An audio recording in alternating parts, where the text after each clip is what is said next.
Morning ladies and gentleman. तो आज हम डिस्कस करेंगे कुछ और सवाल, कुछ और रेशियो एंड प्रोपोर्शन के सवाल के बारे में, जो जितने हो गए और आगे यहाँ से और कुछ देखते हैं, किस डिफरेंट टाइप के क्वेश्चन देख रहे हैं। चलो शुरुआत करते हैं।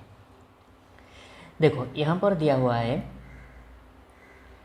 The ratio of last year income of A B सी।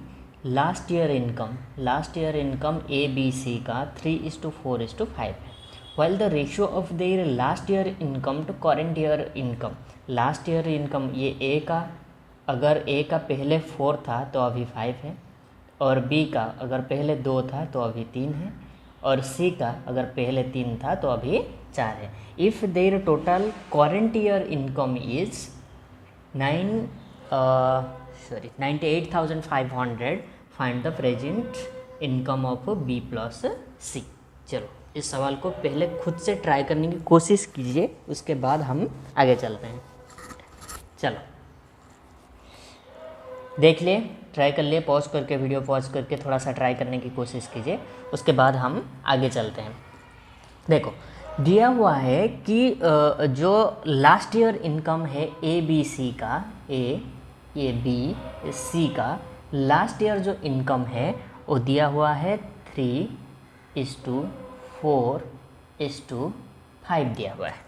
मतलब जो लास्ट ईयर में था वो 3 और 4 और 5 है, और लास्ट ईयर और अभी का जो रेशियो है, लास्ट ईयर और अभी का जो रेशियो है, मान लो कि लास्ट ईयर ए का अगर 4 था तो अभी उसका 5 है, और बी का अगर पहले 2 था तो अभी 3 है, और सी का अगर पहले 3 था तो अभी 4 है। ठीक है। अच्छा देखो एक काम करना पड़ेगा कि अगर, मतलब ये तो 2 तरीके से हो सकता है, लेकिन मैं आसान तरीका बताता हूँ। एक काम करो, 4, 2 और 3, क्योंकि ये लास्ट ईयर का है ना, ये 4, ये 2, ये 3, ये लास्ट ईयर का है, लेकिन लास्ट ईयर में तो 3, 4, 5 दिया हुआ है, ये तो गड़बड़ हो गया। एक काम करो, ये 3 इनका एलसीएम ले लो, 4, 2 और 3 का 12 आ रहा है। एक काम करो, सब में 12 मल्टीप्लाई करो, आसान होगा इसलिए बोल रहा हूँ, नहीं तो और भी तरीका है। ठीक है, मान लो।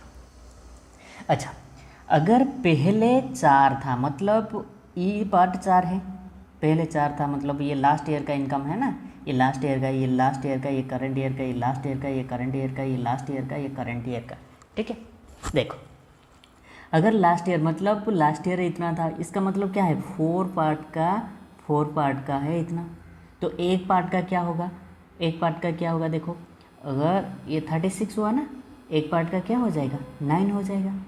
अगर एक पार्ट का 9 है तो 5 पार्ट का क्या हो जाएगा, 5 पार्ट का क्या हो जाएगा, 45 हो जाएगा। और 4 पार्ट का मतलब 4 पार्ट का तो है, 4 पार्ट का मतलब अगर इतना है तो 5 पार्ट का मतलब 35 हो गया। उसी तरह अगर 2 पार्ट का मतलब ये है, ये कितना हो गया, 48 है। अगर 2 पार्ट का मतलब 48 है, 1 पार्ट का मतलब क्या हो जाएगा, 1 पार्ट का मतलब क्या हो जाएगा, 24 है। ठीक है, 24 है। अगर 24 1 पार्ट का है तो 3 पार्ट का क्या हो जाएगा, 3 पार्ट का 72 हो जाएगा। उसी तरह अगर लास्ट ईयर को देखा जाए, ये 3 पार्ट इक्वल टू, और ये हो जाएगा 60। अगर 3 पार्ट इक्वल टू 6 है तो 1 पार्ट इक्वल टू कितना हो जाएगा, 20। ठीक है, तो 4 पार्ट इक्वल टू कितना हो जाएगा, 80, क्योंकि ये लास्ट ईयर। अच्छा तुम बोलोगे कि हम 12 ही क्यों मल्टीप्लाई करें, क्योंकि इसको डिवाइड करना होता है ना, वो 4, 2 और 3, ये सारे को डिवाइड करना होता है, इसलिए मैंने 12 को मल्टीप्लाई कर लिया। अगर 12 को ना मल्टीप्लाई करेंगे तो भी हो सकता है, वो दूसरा तरीका है, फिर बताऊंगा। ठीक है, दूसरे तरीके से भी बता सकता हूँ। चलो अभी पहले मेथड से देख लो। अच्छा अभी करेंट ईयर इनकम क्या है कि 45:72:80, ये हो गया करंट ईयर का इनकम का रेशियो। चलो ठीक है, दिया क्या हुआ है कि 45 + 72 + 80 पार्ट इक्वल टू 98,500। तो 1 पार्ट का क्या हो जाएगा, इन सबको ऐड कर लो, इन सबका ऐड करके यहाँ पर डिवाइड कर सकते हैं, 98,500, ये सबका क्या आ जाएगा, देखो तो ये 7 15 197, ठीक है 197, ये 197 है, ठीक है। चलो अगर ध्यान से देखा जाए तो लास्ट में 5 है, 7 से क्या मल्टीप्लाई करने से 5 आ जाएगा, 5 ही मल्टीप्लाई करेंगे यहाँ पर। तो देखो ना ये 190 अप्रोक्सीमेटली 200 के आसपास, अप्रोक्सीमेटली 200 के आसपास और अप्रोक्सीमेटली 1000 के आसपास, तो ये 5 बारे में ही जाएगा, ठीक है। तो आ जाएगा कितना 500, ठीक है, समझ रहे हो ना। ये सारे के सारे 197 आया। अगर 197 पार्ट इक्वल टू 98,500 है तो 1 पार्ट इक्वल टू 98,500 बाई 197, अगर इसको कर लोगे तो 500 आ जाएगा। तो 1 पार्ट का मतलब हो गया 500। लेकिन पूछा क्या है, B प्लस C, B का कितना है 72, C का कितना है 80, तो हो जाएगा कितना 152 पार्ट, 152 पार्ट का। वो अगर 1 पार्ट का मतलब 500 है तो 152 इंटू 500, ठीक है, इज इक्वल टू क्या आ जाएगा 76,000, ठीक है 76,000, ये हो जाएगा आपका करेक्ट आंसर, ठीक है। ये हो गया एक तरीका जहाँ पर हम 12 मल्टीप्लाई करके कर लिए। और एक तरीका क्या था कि एक काम कर लेते हैं, ये समझ गए ना, यहाँ तक समझ गए, चलो यहीं पर ही समझा देते हैं, ठीक है। कहाँ गया, देखो और एक तरीका क्या था कि अगर 4 पार्ट इक्वल टू 3 है, 4 पार्ट इक्वल टू 3 है तो 5 पार्ट इक्वल टू क्या होगा 3/4 इंटू 5, ठीक है। तो ये हो जाता करंट ईयर का। और ये क्या आ जाता, अगर 5 पार्ट इक्वल टू 3 है तो 4 पार्ट इज इक्वल टू इतना आ जाता, तो 20/3 आ जाता। और ये क्या आ जाता, अगर 2 पार्ट इक्वल टू 4 है तो 3 पार्ट इक्वल टू 6 आ जाता, 3 पार्ट इक्वल टू 6 आ जाता, ठीक है। 2 पार्ट इक्वल टू 4 है तो 3 पार्ट इक्वल टू 6 आ जाता। तो हम फिर हम मल्टीप्लाई करते, ये क्या आ जाएगा 15/4 प्लस ये आ जाएगा 6 प्लस ये आ जाएगा 20/3, ये टोटल पार्ट इक्वल टू नहीं ले जाते हम 98,500। फिर 1 पार्ट का निकालते, फिर 1 पार्ट का निकालते कितना आ जाता, फिर 1 पार्ट का जो भी आया तो उसको 6 प्लस 20/3, क्योंकि B प्लस C पूछा है, B प्लस C का निकाल लेते कितना आ जाता। ये भी एक तरीका है, ठीक है, ये भी एक तरीका है, ऐसे भी कर सकते थे। लेकिन हमारे मतलब सारे के सारे डिजिट में आ जाए, फ्रैक्शन में ना आए, इसलिए 12 से मल्टीप्लाई कर लिए, नहीं तो 12 बिना 12 से मल्टीप्लाई करे भी हम कर सकते थे। ओके चलो आगे चले, नहीं तो और एक कर लेंगे, बिना मल्टीप्लाई किए बगैर एक कर लेंगे, ठीक है कोई दिक्कत नहीं, इसको ही कर लेते हैं। देखते हैं, दिया हुआ है कि 1 year ago the ratio of income of A and B is 3:5 and the ratio of there current, ये लास्ट ईयर इनकम, ठीक है LYI में लास्ट ईयर इनकम और करेंट ईयर इनकम इज़ 2, ये A का और ये B का, ठीक है B का। If their total current year income is 4,300 find their present individual income, ठीक है प्रेजेंट इंडिविजुअल इनकम इजी तो है। देखो पहले क्या था 3:5 था, ये है A ये है B, इसका इंडिविजुअल इनकम था 3:5, 3:5 था। लेकिन लास्ट ईयर और करंट ईयर का रेशियो दिया हुआ है, A का जो दिया है वो दिया है 4:5 और B का जो दिया हुआ है लास्ट ईयर और करंट ईयर का इनकम दिया हुआ है वो दिया हुआ है 4:5 दिया ना, 4:5, ठीक है।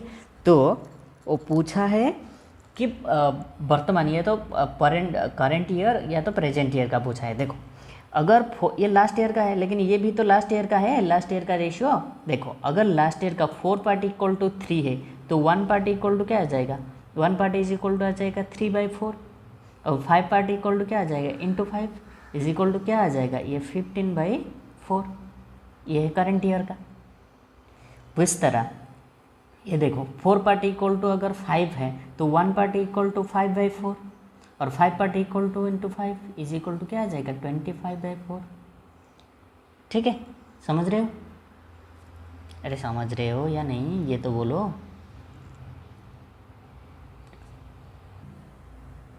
अरे दोनों को देना 4:5, नहीं तो 2:3 दिया हुआ है। अरे गलत कर लिया। देखो देखो देखो देखो, ये 2:3 दिया हुआ है, ये 2:3 दिया है, ये 2:3 दिया हुआ है, ये 4:5 दिया हुआ है।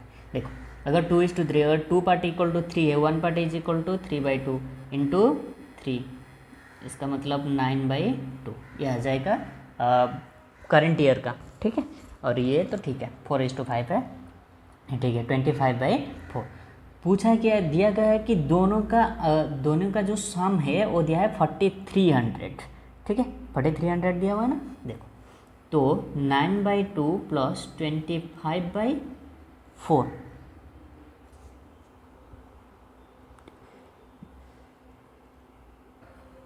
देखो इतना इक्वल टू 4300। चलो ठीक है, ये हो जाएगा 18 प्लस 25/4 इज इक्वल टू 4300। ठीक है, ये आ जाएगा 43/4 इक्वल टू पार्ट। ठीक है, पार्ट ये दिया हुआ है, पार्ट इज इक्वल टू 4300। अच्छा 43 से 43 का तो 1 पार्ट इज इक्वल टू 400।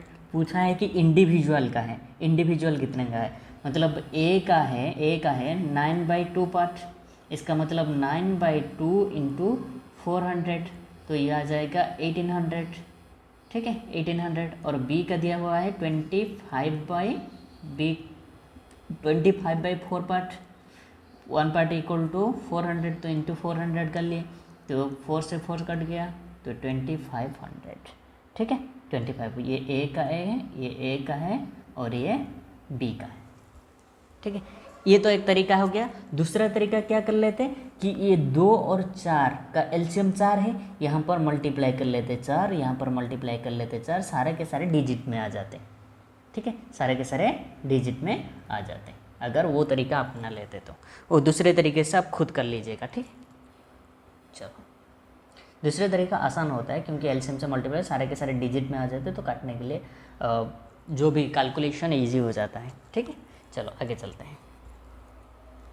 देखो फिर दिया हुआ है कि ratio of income of A B C is 3:7:4 and the ratio of their expenditure is 4:3:5 if A saves 14.2/7% of his income, find the ratio of their saving. हालांकि ये जो है ये पढ़ाना चाहिए था परसेंटेज के बाद, लेकिन बस इसका फ्रैक्शन को देख लेंगे, बता देंगे, उसके बाद चलेंगे। ठीक है, इसको हम शायद हो सकता है अगली क्लास से हम परसेंटेज शुरू कर देंगे, उसके बाद देख लेंगे। ठीक है, बस अभी ये बस दिक्कत करेगा कि इसका फ्रैक्शन क्या है, तो उसके हिसाब से हम देखेंगे। चलो ठीक है, चलो थोड़ा जल्दी करने की कोशिश कीजिएगा। ठीक है, देखो क्या दिया हुआ है कि ए बी सी दिया हुआ है जिसका रेशियो है 3:7:4। हालांकि ये दो तरीके से हो सकता है, पहले एक तरीका बता देते हैं, उसके बाद दूसरे तरीका बताएंगे। और जो इसका इनकम का रेशियो है और जो इसका एक्सपेंडिचर का रेशियो है वो कितना दिया है देखो तो 4:3:5, 4:3:5 दिया हुआ है। और जो सेविंग है उसका दिया हुआ है सेविंग का 14.2/7।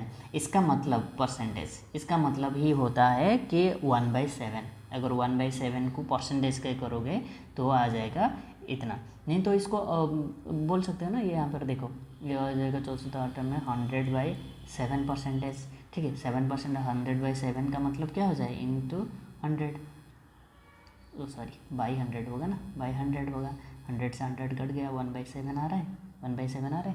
ठीक है, ये 1/7 ही है, 1/7 ही है। ठीक है, रेशियो से कर लेंगे। चलो आगे चलते हैं। चलो क्या दिया है कि ये है सेविंग, ये है सेविंग। आजा मैं बताया था जो नीचे रहता है वो ओरिजिनल वैल्यू रहता है। सेविंग हम किससे करते हैं, सेविंग हम किससे करते हैं, इनकम से करते हैं। इसका मतलब इनकम है 7 और सेविंग है 1। अगर इनकम 7 है, सेविंग 1 है, तो एक्सपेंडिचर क्या हो जाएगा, 6 हो जाएगा। समझ रहे हो, एक्सपेंडिचर 6 है, इनकम 7 है और सेविंग 1 है।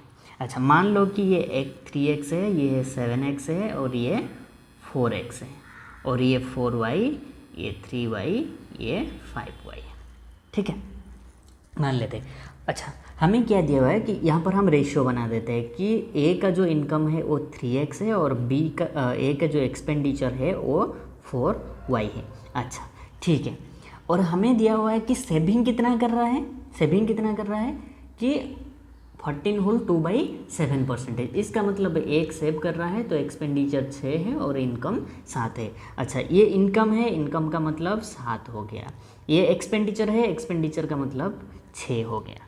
ठीक है, अगर इसको हम सॉल्व करने लगेंगे, इसको हम सॉल्व कर ले लगेंगे तो देखते हैं क्या आता है।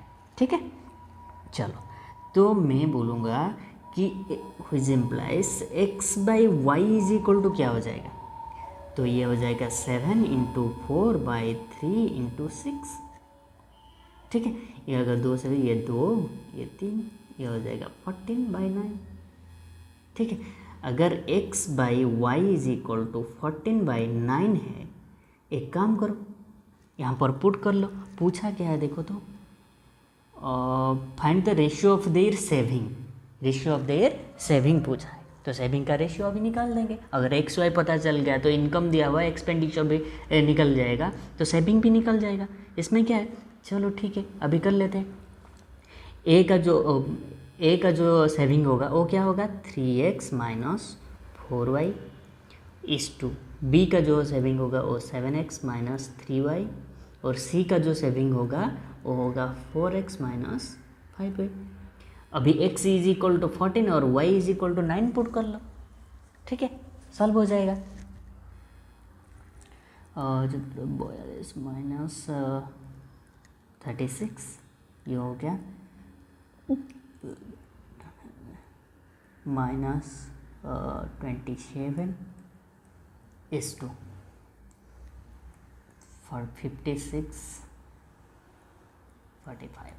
ठीक है, तो आ जाएगा क्या, देखो ये आ जाएगा 6, ये आ जाएगा 171, ये क्या आ जाएगा देखो तो 11।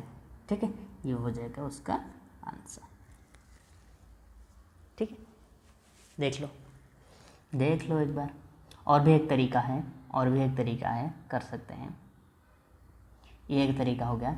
दूसरा तरीका क्या है, यहाँ पर जगह आ जाएगा क्या, नहीं हो पाएगा।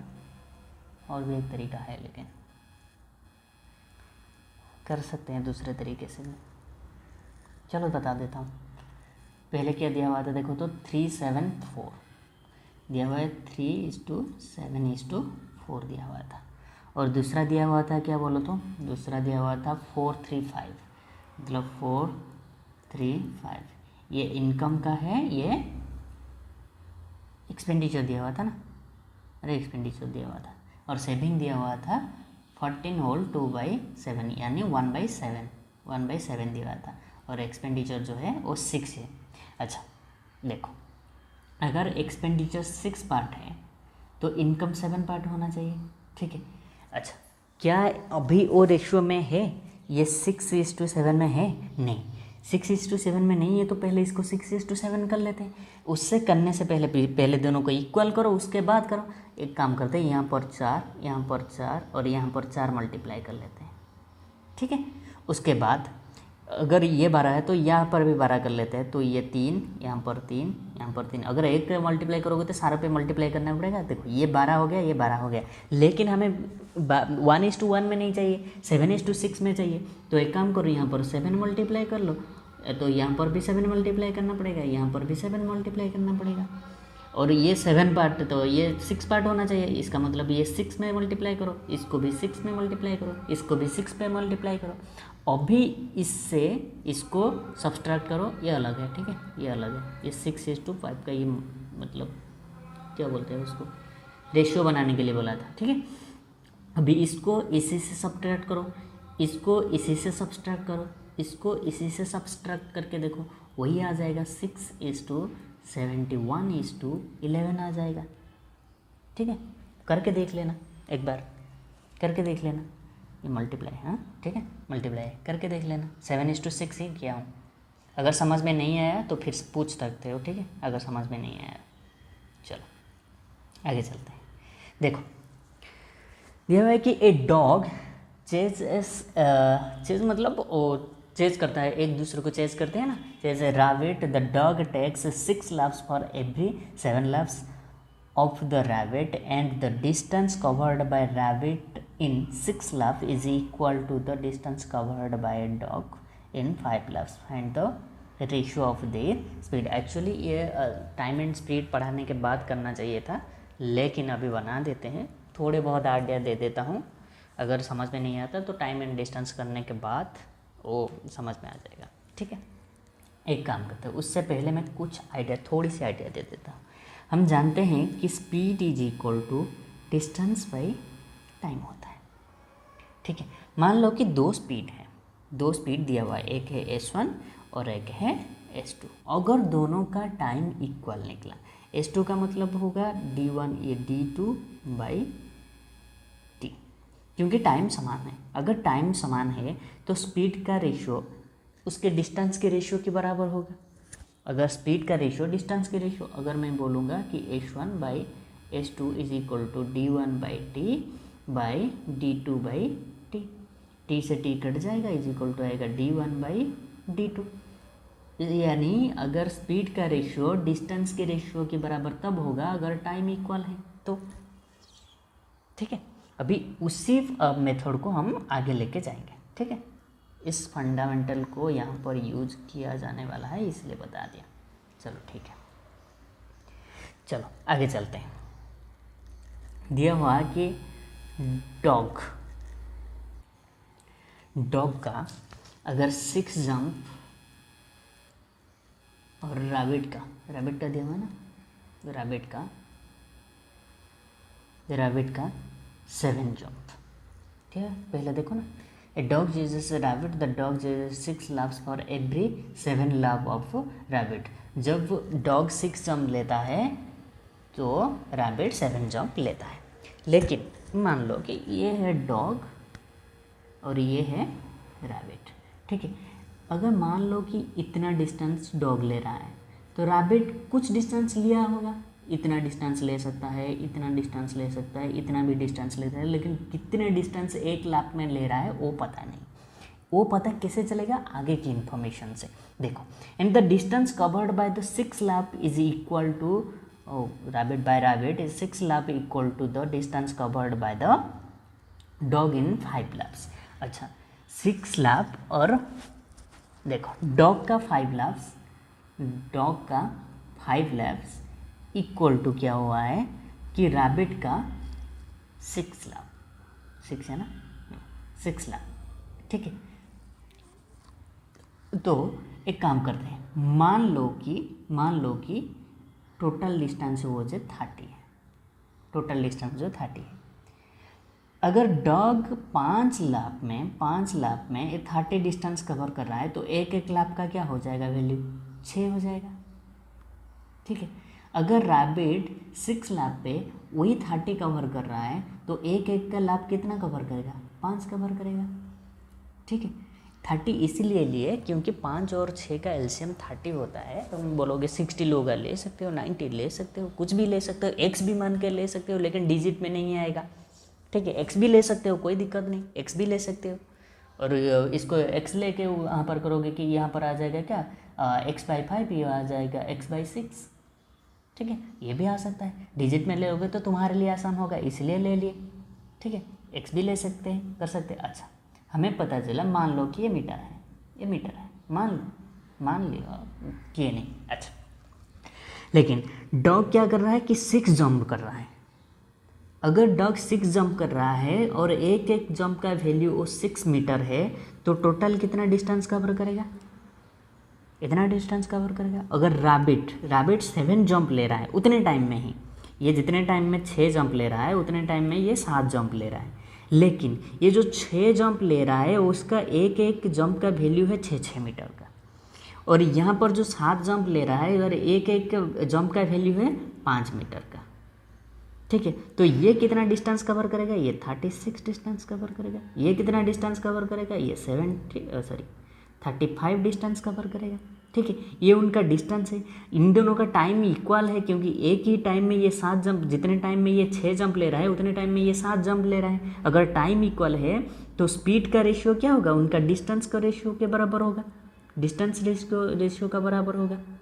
ठीक है, ये अगर उसका डिस्टेंस का रेशियो है तो इसका स्पीड का रेशियो में भी यही होगा, स्पीड का रेशियो भी यही होगा।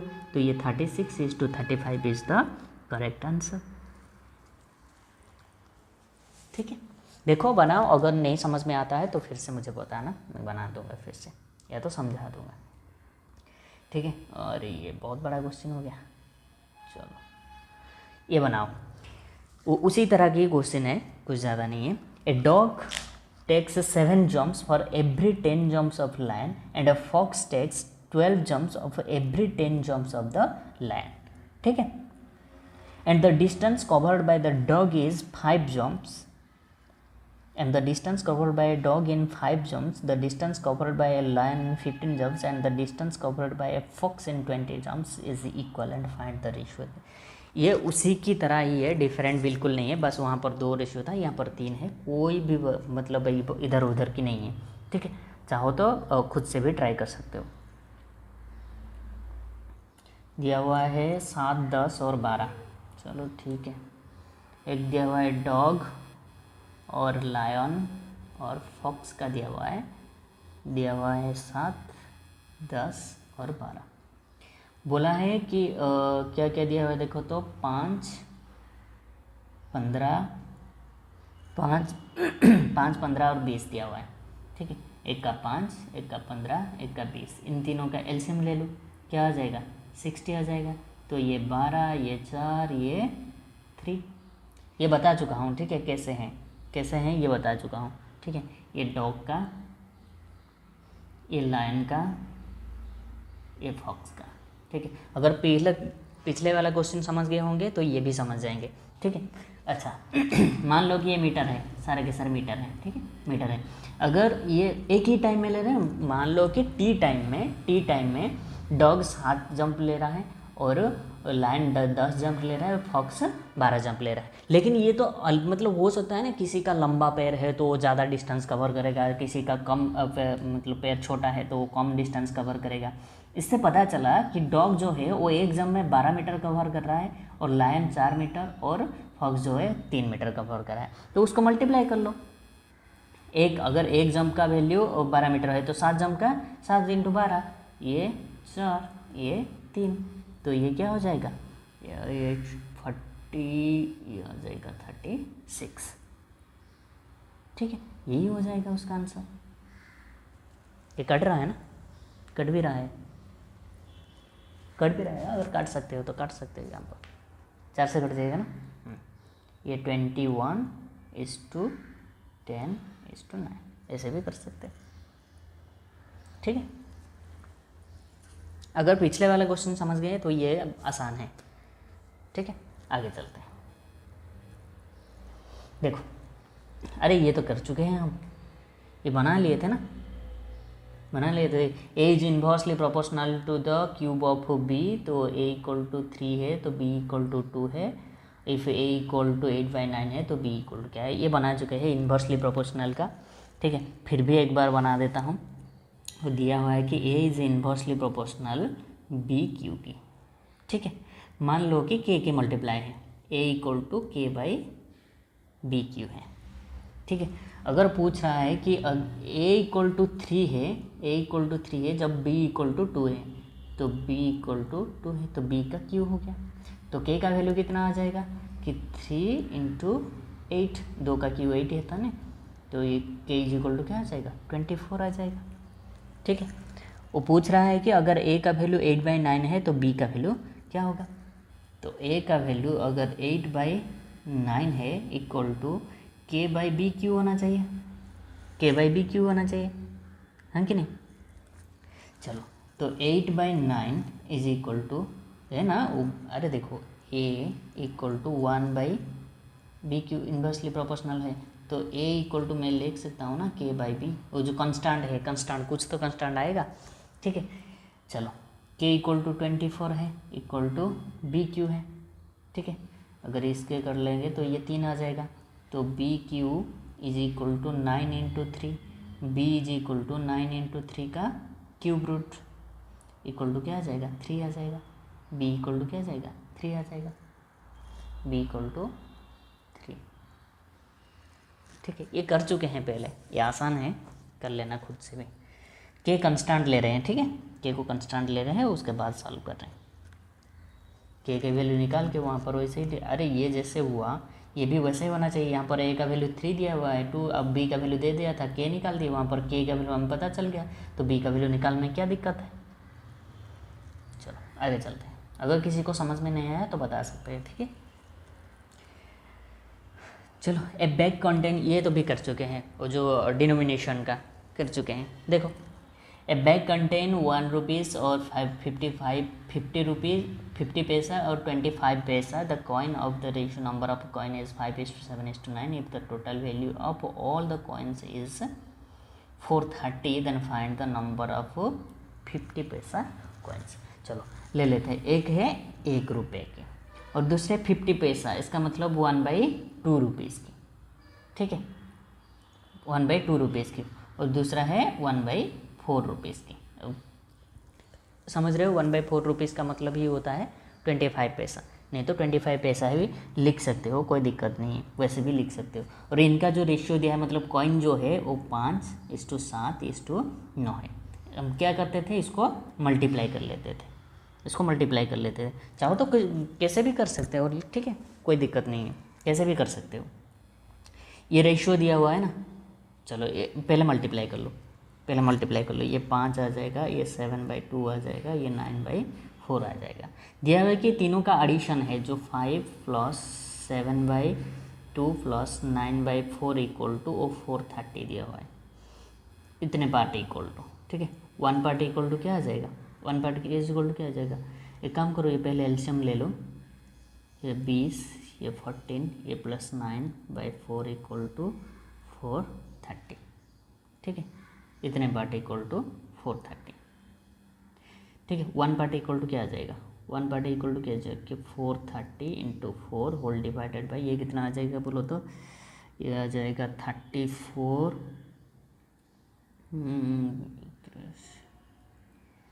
रुको, ये आ जाएगा 43, ठीक है, ये जाएगा 43, तो 43 से 43 कट गया, तो 1 पार्ट इज इक्वल टू आ जाएगा 40, 1 पार्ट इज इक्वल टू आ गया 40। फाइंड द नंबर ऑफ 550 पैसा कॉइन, तो 7 पार्ट है ना, अरे है कि नहीं बोलो तो, 7 पार्ट है, तो 7 × 40 इज इक्वल टू 280, 50 पैसे का कहीं नहीं है, ठीक है। तुम बोलोगे 7/2 की नहीं, 7/2 उसका वैल्यू है, ठीक है, 7/2 उसका मतलब कितने रुपए है। अगर 50 रुपये की कॉइन 280 है, अगर 50 रुपये की कॉइन 280 है, तो उसका वैल्यू कितना हो जाएगा, 50 रुपये का वैल्यू तो 140 हो जाएगा। नहीं तो मल्टीप्लाई करके देखो, 7/2 × 40 करके देखो, आ जाएगा ना, 140 आ रहा है ना, ये इसका वैल्यू है, मतलब कितना 280 50 रुपये की कॉइन है, तो उसका कितने पैसा कितना हो जाएंगे, 140 ही पैसे होंगे। ये उसका वैल्यू है, ठीक है, ये उसका रेशियो है, कितने है, कितने कॉइन है इसका है, ये उसके वैल्यू है, मतलब कितने रुपए हैं ये है, ठीक है। आगे चलो, तो और कुछ सवाल करते हैं, चलो इसको सॉल्व करो। अगर 710 is divided among A B C in such way that, अरे रुको मैं पेन चेंज कर लेता हूँ, in such way that A receive 40 more than B and C receive 30 more than A, find the share of A. मान लो कि ए B सी तीनों हैं, मैं मान लेता हूँ कि एक B is equal to x है, बोल रहा है कि A receive 40 more than B, A receive 40 more than B. अगर बी एक्स है तो ए कितना हो जाएगा, ए बी से 40 मोर है तो एक्स + 40 हो जाएगा। या तो एक्स को भी मान सकते हो और ए को एक्स भी मान सकते हो, तुम्हारे मर्जी, किसी को कुछ भी मान सकते हो। And C receive 30 more than A, A कितना है x+40 है और सी जो है उससे भी 30 अधिक ज़्यादा है, इससे भी 30 ज़्यादा है, तो x+30 वो 40+30 इक्वल टू कितना हो जाएगा 70, x+70 बोल रहा है कि ये तीनों का सम जो है वो 710 है। इसका मतलब क्या हो जाएगा, ये 3x + 110 इक्वल टू 710 है। ठीक है, अगर 3x इज इक्वल टू क्या आ जाएगा 600 है और x इज इक्वल टू 200 है। दिया हुआ है कि find the share of A, share of A is equal to x+40 है, x इज इक्वल टू 200 है और +40 है इज इक्वल टू 240 है। ठीक है, 240 है आंसर, 240 उसका करेक्ट आंसर है। ठीक है, आगे चले और एक सवाल करें। चलो, हालांकि ये सवाल तो एजेस का है, फिर भी मैं बता देता हूँ। ठीक है, मान लो कि दो फ्रेंड हैं। ठीक है, दो फ्रेंड हैं, मान लो कि एक है संजय और एक है शुभम। ठीक है, शुभम है। 5 साल पहले मतलब आज से 5 साल पहले इन दोनों का रेशियो जो था ये 2:3 था। ठीक है, हालांकि ये लैंग्वेज की बेस की क्वेश्चन है, बस मैं बोल के शॉर्टकट कर रहा हूँ। ठीक है, 5 साल पहले जो उनका रेशियो था ये 2:3 था। एंड 5 साल बाद मतलब आज से 5 साल बाद, आज जितने भी है उससे 5 साल पहले इतना था, आज से 5 साल बाद मतलब 5 साल बाद कितना हो जाएगा इनका रेशियो जो है वो 3:4 हो रहा है, 3:4 हो रहा है। ठीक है, तो उनका प्रेजेंट एज कितना होगा, चलो आज से 5 साल पहले ये था, आज से 5 साल बाद ये रहेगा, मतलब 5 साल पहले से 5 साल बाद इन दोनों में डिफरेंस क्या हो जाएगा 10 साल हो जाएगा, 10 साल हो जाएगा। यहाँ से यहाँ तक 10 साल हो जाएगा। बीच में अगर यहाँ से 5 ऐड कर लोगे तो प्रेजेंट आ जाएगा, अगर यहाँ से 5 माइनस कर लोगे तो प्रेजेंट आ जाएगा, यहाँ से 5 माइनस कर लोगे तो प्रेजेंट आ जाएगा। ठीक है, अगर दोनों के डिफरेंस 10 है तो इन दोनों का डिफरेंस भी इक्वल होना चाहिए। देखो 2 से 3 और 3 से 4 एक ही डिफरेंस है ना, यहाँ पर भी डिफरेंस है, यहाँ पर भी डिफरेंस 1 है। अगर एक पार्ट इज इक्वल टू 10 है, एक पार्ट इक्वल टू 10 है तो दो पार्ट इक्वल टू कितना हो जाएगा 20, मतलब इसका 5 साल पहले इसका जो एज था वो 20 था, इसका 5 साल पहले कितना था 30 था। ठीक है, और आज से 5 साल बाद इसका क्या हो जाएगा 30 हो जाएगा और इसका क्या हो जाएगा 40 हो जाएगा। वो पूछा है प्रेजेंट एज कितना होगा, चलो प्रेजेंट एज देख लेते हैं। अच्छा, 5 साल पहले अगर उसका एज 35 है तो वर्तमान क्या हो जाएगा, 5 साल पहले था तो वर्तमान क्या हो जाएगा +5 ऐड हो जाएगा, क्या हो जाएगा 35 हो जाएगा। नहीं तो वो समझ में नहीं आ रहा, 5 साल बाद अगर 40 है तो वर्तमान क्या हो जाएगा, 5 साल बाद 40 होने वाला है तो अभी क्या हो जाएगा -5 तो 35 है। यहाँ पर देखो अगर 5 साल पहले 25 था तो वर्तमान क्या हो जाएगा 25 हो जाएगा, ये नहीं समझ में आ रहा है। अगर 5 साल बाद 30 होने वाला है, 5 साल बाद 30 होने वाला है तो अभी क्या हो जाएगा -5 तो 25 हो जाएगा। तो ए का वर्तमान जो एज है वो 25 है और बी का तो शुभम का जो ए की बी की बोल रहा है वो शुभम का और संजय का है, तो अभी क्या हो जाएगा इसका 35 हो जाएगा। समझ में आ रहा है। अगर पूछेगा कि दोनों का सम क्या है, दोनों का एज का सम क्या है तो बोल एडिशन कर लेना दोनों का, ये 25 + 35 ये क्या हो जाएगा 60 आ जाएगा दोनों का सम, और सब्सट्रैक्शन करने को बोलेगा तो 2 आ जाएगा, दोनों का डिफरेंस पूछेगा तो 2 आ जाएगा। ठीक है, ये भी एक तरीका क्वेश्चन है। चलो आगे चलते हैं। ये क्वेश्चन देखो, टैलेंटेड वाला क्वेश्चन है, देखो दिमाग लगाने वाला question. Ratio of age of Lisa and her mother is 3:8, find the ratio of their age after 4 year if after 10 year their age difference will be 35 year. अच्छा मुझे एक बात बताओ, मान लो कि तुम्हारे भाई और बहन दोनों हैं, तुम भाई बहन दोनों हो, ठीक है, और तुम्हारा भाई बहन की मान लो कि ये शुभ है, ठीक है, और ये बलराम है, ठीक है। शुभ का एज मान लो कि 18 साल है और बलराम का एज और 16 साल है, तो इन दोनों का डिफरेंस क्या हो जाएगा 2 हो जाएगा। अगर 10 साल उन दोनों को हो जाएगा तो उनका डिफरेंस क्या चेंज हो जाएगा, ये अगर 10 साल के बाद ये 28 की हो जाएगी और 26 की हो जाएगी, तो इन दोनों का डिफरेंस इक्वल है। अरे जितने भी सालों बीते जाए दोनों का तो बिल बढ़ेगा ना, तो डिफरेंस हमेशा इक्वल रहेगा या नहीं, डिफरेंस हमेशा इक्वल रहेगा कि नहीं।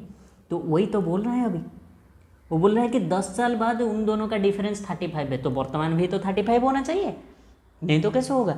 अगर अभी मतलब 10 साल बाद बोला है ना, after 10 year the age difference will be 35 year, तो अभी भी तो 35 ईयर होना चाहिए ना। अभी जितना डिफरेंस होगा आगे जाके उतना ही डिफरेंस होगा, थोड़ी ना चेंज हो जाने वाला है, ठीक है। तो दिया हुआ है कि 3:8 है, एक लीजा है और उसकी मदर का है, तो इन दोनों में डिफरेंस जो है वो 5 पार्ट का है, तो 5 पार्ट का मतलब है 35, तो 1 पार्ट का मतलब क्या हो जाएगा 7 हो जाएगा। इसका मतलब ये 21 का है और ये 56 का है। समझ रहे हो, अरे समझ रहे हो या नहीं, नहीं समझ में आ रहा है तो बोलो बोलो बोलो। चलो पूछा है कि 4 साल बाद क्या होगा, 4 साल बाद ये कितना हो जाएगा, 4 साल बाद ये 25 ईयर की हो जाएगी और ये कितने की हो जाएगी 60 ईयर की हो जाएगी, और 5 से कटेंगे तो ये 5, ये रेशियो 12, ठीक है 5:12 हो जाएंगे, तो उनका एज का जो रेशियो हो जाएगा वो 5:12 हो जाएगा, ठीक है, ये है आंसर। तो ये था रेशियो और प्रोपोर्शन की कुछ क्वेश्चन, डिफरेंट टाइप का सवाल था। तो यहीं पर हम इस चैप्टर को फारिग करते हैं, और भी डिफरेंट टाइप का क्वेश्चन है, मैं मना नहीं कर रहा हूँ, ठीक है। आगे चलते चलते जब हम प्रैक्टिस सेक्शन फिर से लगाएंगे तो वहाँ पर भी एजेस का और भी क्वेश्चन निकल के आएंगे, तब वहाँ पर और डिफरेंट तरीके के डिफरेंट सवाल को हम सॉल्व करने की कोशिश करेंगे। लेकिन अभी जितना तक समझाया गया है उतने से काफ़ी सारे क्वेश्चन या तो लगभग सारे क्वेश्चन हो जाना चाहिए, कहीं पर अगर नहीं हो रहा है तो देख लेंगे आगे जाके, ठीक है। उसी के साथ अगर कोई कंसेप्ट की ज़रूरत होगा तो कंसेप्ट भी समझा देंगे, लेकिन अभी के लिए यहीं तक हम रखते हैं, अगली क्लास में और एक चैप्टर की तरह बढ़ेंगे, ठीक है। तब तक के लिए खाना पीना कीजिए, आराम से रहिए, बिंदास रहिए, कोई टेंशन लेने की ज़रूरत नहीं है, आराम से बिंदास होकर पढ़िए, ध्यान लगा के पढ़िए। Bye bye.